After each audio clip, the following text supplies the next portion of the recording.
जय हिंद दोस्तों, मैं आपके सामने लेकर आ गया हूँ समास का बहुत ही बेहतरीन वीडियो। इसमें हम आपको ट्रिक ऐसा बताएंगे कि देखते ही देखते आप समास को पहचान लेंगे कि ये कौन सा समास है। ठीक है, तो चलिए स्टार्ट करते हैं वीडियो को। देखिए, हमने सबसे पहले आपको बताया कि समास क्या होता है। तो हमने लिखा है कि दो या दो से अधिक सार्थक शब्दों के मेल से बने नए शब्द क्या कहलाते हैं? तो समास कहलाते हैं। ये आपका समास कहलाते हैं। ठीक है, समास किसको बोला जाता है? तो ये आपने समझ गया। अब देखिए, यहाँ पे समास के प्रकार की अगर बात किया जाए तो मात्र इसका 6 प्रकार बताए गए हैं समास के, जो आपके यहाँ पे सामने लिखा हुआ है। अव्ययी भाव समास, तत्पुरुष समास, द्वंद्व समास, बहुव्रीहि समास, कर्मधारय समास और द्विगु समास। ये आपका 6 ही समास होते हैं हिंदी में अगर बात की जाए तो, ये आपको बताना है। ठीक है, अब हम इसका ट्रिक लेकर आ गए। ठीक है, इसमें आपको हम ट्रिक बताएंगे। ठीक है, पूरा विस्तार से नहीं बताएंगे, ट्रिक ऐसा बताएंगे कि आप देखते ही देखते समास से आप डर निकालकर फेंक दीजिए और बता देंगे।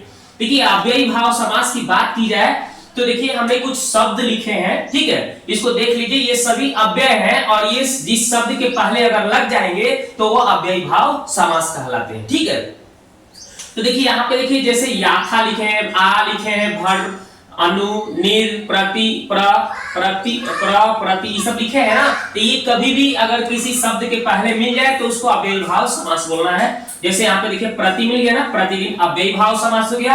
आ मिल गया ना, आजन्मा, ये आपका कौन सा समास है? अव्ययी भाव। याथा मिल गया ना, यथाशक्ति, अव्ययी भाव समास हो गया। अनु मिल गया ना, अनुरूप, ये भी आपका अव्ययी भाव समास। और भर मिल गया यानी भरपेट, आपका कौन सा समास है? तो ये अव्ययी भाव समास है।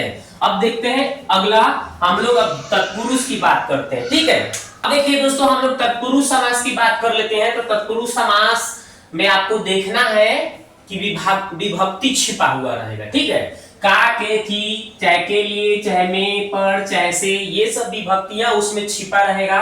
अगर ये आपको विभक्तियां समझ में आ गया तो कारक पड़े ना, उसमें विभक्ति होता है ना, का, के, की, रा, रे, री, ना, ने, ये सब। तो ये सब अगर कहीं मिल गया, अगर उसमें विभक्ति छिपा है तो उसको हमें तत्पुरुष समास बोल देना है। जैसे चिड़ी मार, मतलब चिड़ी को मारने वाला, को आ गया ना, बीच में विभक्ति आ गया ना, को, तो ये आपका तत्पुरुष हो गया। रोग मुक्त यानी रोग से मुक्त से आ गया ना, तो ये आपका कौन सा? तत्पुरुष हो गया। यहाँ पे गौशाला, मतलब गो के लिए, मतलब गाय के रहने के लिए, शाला के लिए आ गया ना विभक्ति, इसलिए आपका तत्पुरुष। धनहीन, मतलब धन से हीन, निर्धन यानी धन से हीन हो रहा है, यानी कि आपका तत्पुरुष समास हो गया। माखन चोर, माखन चोर यानी माखन को चुराने वाला, यानी कृष्ण को माखन चोर। ठीक है, तो माखन को आ गया ना बीच में विभक्ति, यानी इसको क्या किसको बोल देंगे हम? तत्पुरुष समास बोल देंगे। ठीक है, अब देखिए यहाँ पे द्वंद्व समास की बात कर लेते हैं। तो द्वंद्व समास में और या हाइफन लगा हो, और का मतलब निकले, या का अर्थ निकले, या फिर बीच में हाइफन लगा हो, तो वैसे आप द्वंद्व समास बोल सकते हैं। तो जैसे देख लीजिए यहाँ पे, नदी नाले, नदी और नाले दोनों है, बीच में विभक्ति यानी और, नदी और नाले, और आ गया ना, यानी कि आपका द्वंद्व समास है। खारा खोटा, खारा या खोटा, तो ये भी आपका या आ गया ना विभक्ति, भले या आ गया ना बीच में, या हाइफन भी लगा है, तो ये भी आपका द्वंद्व हो गया। रात दिन, रात और दिन, रात और दिन और आ गया ना बीच में, तो ये आपका द्वंद्व समास हो गया। पाप पुण्य यानी कि पाप या पुण्य, तो ये भी आपका द्वंद्व में आ गया। माँ बाप यानी माँ और बाप दोनों आ गए ना, तो ये भी आपका द्वंद्व समास हो गया। तो आपको आशा करता हूँ ये भी समझ में आ गया होगा। आप देखते हैं बहुव्रीहि समास, यानी देवी देवताओं के नाम अगर कहीं दिखा, समझ लो देवी देवताओं के नाम का अर्थ निकला, तो समझ लो आपका बहुव्रीहि समास हो जाएगा। गंगाधर, गंगाधर यानी शिव को कहा गया है। ठीक है, यानी गंगा को धारण करने वाले को शिव को कहा गया है, तो ये भी आपका बहुव्रीहि समास हो गया। ये इस देवता का नाम है। दशानन, दशानन ये भी देवी देवता के अंतर्गत ही आ जाएंगे। दशानन रावण को कहा जाता है, तो ये भी आपका बहुव्रीहि हो गया। लंबोदर यानी गणेश जी, गणेश भगवान को कहते हैं लंबोदर, जिसका लंबा हो उदर, पेटवा लंबा हो, उसको लंबोदर बोला जाता है उनको। बीना पानी, जिनके हाथ में क्या हो? बीना हो, है ना, यानी सरस्वती को कहा गया है, तो ये भी आपका बहुव्रीहि। चंद्रशेखर यानी जिसके शिखर पर चांद लगा हो, यानी चंद्रशेखर यानी शिव यानी भोले शंकर का। ठीक है, तो ये भी आपका क्या है? बहुव्रीहि समास है। अब देखते हैं आगे, दो और बचे उनको देखते हैं। ठीक है दोस्तों, 5 नंबर क्या है, कर्मधारय समास। इसमें आपको ट्रिक देखना है जो के समान, ये आपको ट्रिक देखना है। जैसे महापुरुष यानी कि है जो महान, उनको महापुरुष बोला जाता है, तो है जो आ गया ट्रिक, आराम से करिए कर्मधारय। चरण कमल, चरण कमल यानी कि चरण जिनका कमल के समान हो, यानी कि आपका कर्मधारय हो गया।